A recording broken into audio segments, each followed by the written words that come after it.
श्रोताओं, नया विचार चैनल पर आपका हार्दिक स्वागत है। इस चैनल के माध्यम से मैं शंभू आलोक, प्रोफेसर शंभू आलोक आपके सामने दो तीन बिंदुओं पर चर्चा करना चाहता हूं, जिसका संबंध सीधे समाज से है, सरकार से है। अभी आप एक बैनर देख रहे हैं। इस बैनर पर लिखा है जागृत संस्कृति समाज। यह एक ऐसा समाज है जिसका न तो किसी जाति से ताल्लुक है, न इसका किसी राजनीतिक गतिविधियों से संबंध है, और न यह धर्म से संबंध रखता है। यह विशुद्ध रूप से सामाजिक संगठन है और यह अनेक बिंदुओं को लेकर के समाज में जंग छिड़ा हुआ है। यह एक तरह से छोटा मोटा आंदोलन चला रहा है इस संगठन, जिसमें अनेक बिंदुएं आपको पढ़ने को मिल रहे हैं। इस पर मैं बात करना नहीं चाहता, क्योंकि मैं अभी आपसे इस बिंदु पर बात करना चाहता हूं, जिसको आप ध्यान से देखेंगे। इसमें सबसे पहला बिंदु है जुआरी, यानी जुआ खेलने वाला।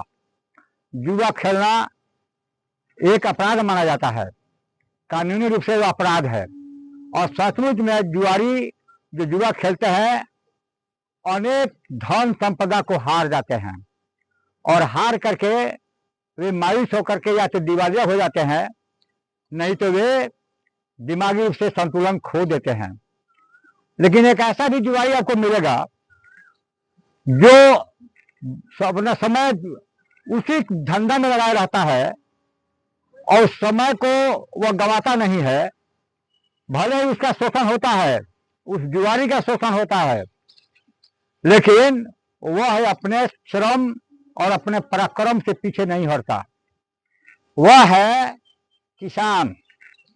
जुआ खेलने वाले जुआ खेलते हैं, छुप कर जुआ खेलते हैं, सामने भी कहीं खेलते हैं, ताश के पत्तों से खेलते हैं, पैसा रखकर खेलते हैं।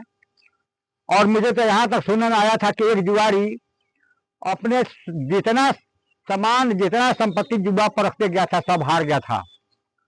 और फिर अंत में उसके पास दाव खेलने के लिए कुछ नहीं था, तो उसने अपनी पत्नी को दाव पर लगा दिया था, और पत्नी को भी वह हार गया था।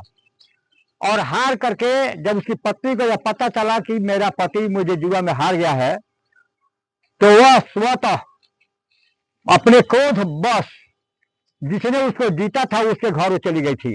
यह एक दंत कथा है। महाभारत में भी हम देखते हैं कि शकुनी और पांडवों के बीच जुआ खेला गया था। उस जुआ में पांडव हार गए थे, तो उसकी चर्चा चारों तरफ होती है। लेकिन इस जुआरी की चर्चा हम सब देखते हैं, सब उसमें है, लेकिन फिर भी हम उस जुआरी के बारे में नहीं सोचते। और वह जुआरी है किसान, जिसकी बात मैंने कहा। किसान एक ऐसा जुआरी है जो जुआ खेलता है। वह हजारों रुपए खेती में लगाता है, वह अनेक किस्म के बीज को लाकर डालता है, खाद डालता है, खूब बढ़िया खेत की जुताई करता है, और इतना सोचता है कि अगर खेत में जो फसल होंगे मैं इससे अपने कर्ज को सधा लूंगा, या अपनी बेटी की शादी कर लूंगा, या कोई नया कारोबार शुरू कर दूंगा। लेकिन जब प्राकृतिक आपदा आती है, बाढ़, सूखा, आंधी, तूफान, ऐसे में उसके फसल नष्ट हो जाते हैं। सरकार बहुत अधिक दया दिखाती है तो उसको मुआवजा दे देती है, लेकिन उसकी भरपाई नहीं करती।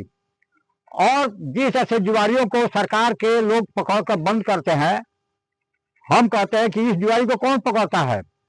कोई नहीं पकड़ता।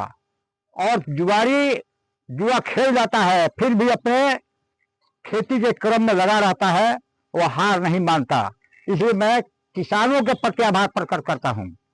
किसान जो हमारे लिए अन्न पैदा करते हैं, सारे कष्ट झेल करके भी, और वे अन्न पैदा करते हैं, और वह अन्न पूरे लोगों को जीवित रखने का काम करता है।